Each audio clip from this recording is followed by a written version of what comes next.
What's going on, BookTube? Today we're going to be going over my week 5 and 6 update for my Brandon Sanderson's writing class. But first, I have officially consistently posted to BookTube for 2 months now. I post a video every Monday morning and every Thursday morning. So make sure you guys like and subscribe so that you can get notified when the next video is coming out. Getting back to my update though, it was a great week for learning, but not a great week for writing. I will tell you more about it when I get to my personal update at the end of the video. But for now, I really want to get into lectures 5 and 6 because these videos are some of the most important videos he's posted in his lecture series. This will actually be the very first week I talk about the content of the book I'm writing, because when I listened through these lectures the very first time, these 2 lectures are the ones that taught me how to start my book.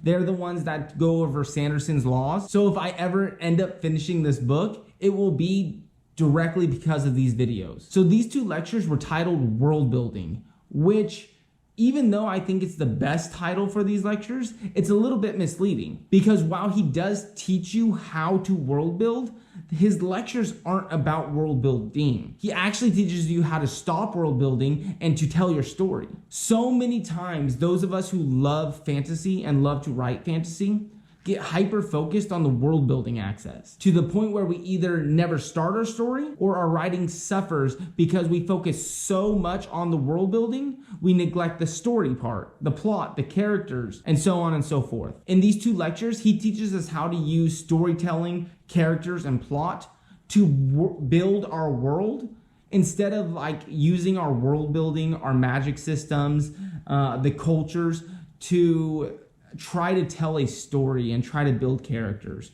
And this difference might be subtle, but it makes a huge deal. And he teaches you through examples.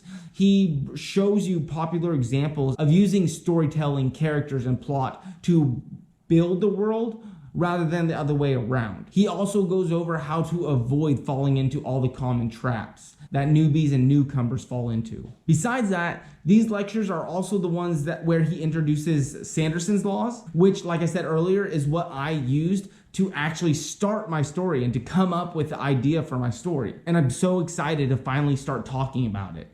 So his first law is that an author's ability to solve conflict with magic is directly proportional to how well the reader understands said magic. The second is weaknesses, limits, and costs are more interesting than powers.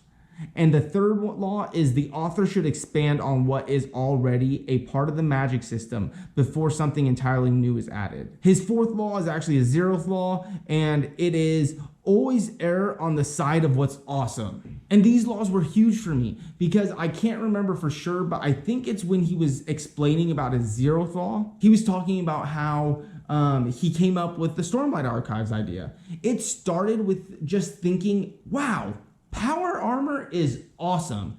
I wish what if I could create a story in a fantasy world with power armor? And literally that was the birth of the Stormlight Archives. He goes on to say that most of his stories start out this way. They start with an awesome idea. And then he uses his other laws to make sure they are interesting and have the bones to make a good story. An example he used was like, what if I could fly? But only while your parents were sleeping. It started with an awesome idea, the ability to be able to fly, but then he threw on weaknesses and limitations that add dramatic intensity to different scenes when he's trying to use them in his plot. It can actually directly lead to character development, and the way he explained this was so good. He just laid it out in a way that made it feel like anyone could do this. And it was during this lecture that I realized that a lot of my ideas stem from the same really cool premise. And that is, what if magic and power could be used by anyone? I feel like most of the fantasy stories I read, the main characters are magic users. They have to be born with it, or chosen, or predestined to achieve some great thing. The magic always seems to be restricted to some subgroup of people. So my idea was to create a system of magic that was available to everyone, like anyone can use it, but that it had costs and limitations to where only a certain group of people were willing to make the sacrifices needed to use that power. And I've talked in the past about my brain dump document where I brain dump different ideas, but most of those stories had to kind of do with this main theme of power being able to be used by anyone. So I really wanted to roll with this idea, and when I decided I was going to, hey, go with this, I thought back to one of his previous lectures where he mentioned that Mistborn was a mixture of like Ocean's 11 meets My Fair Lady. And I thought, like, what can I do? Like, what plot structure or what ideas can I mash together to create a cool story? And it's no secret that I'm in medical school. I talk about it all the time. And this makes medicine a huge part of my life. And one night while I was studying the pharmacology section where I'm going over different drugs and medicines, my wife was playing Settlers of Catan. And she was like, hey, you want to play a quick game with me? And of course I said yes. So I started playing, and I don't know what it was. Maybe I looked down on my phone and got like a YouTube notification from Brandon Sanderson releasing a video. But all of a sudden it hit me. I said, Catan meets magical drugs.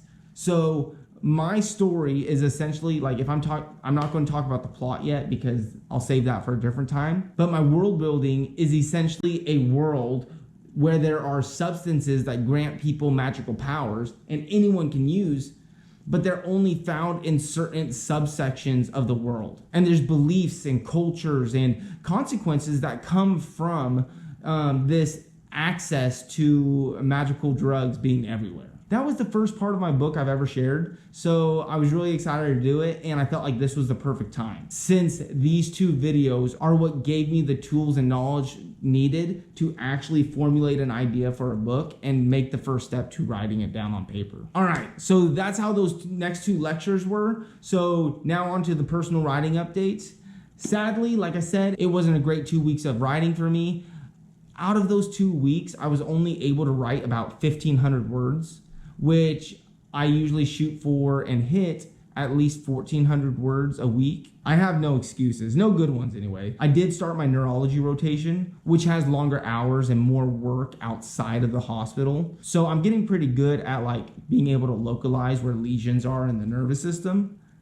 But I didn't get it right as much as what I typically do. So these next 2 weeks, I'm gonna make sure to wake up a little early and knock out some writing so I can make sure I stay on track and meet all my goals. And just because I didn't hit my writing goals, like I said in the beginning of the video, I did a lot of learning. These lectures are ones that I think I will keep coming back to as I write my book, because these are the lectures that really teach us how to write a great story in the fantasy genre. The last part of my update is that I've been chatting with one of my subscribers who's also trying to start writing a book.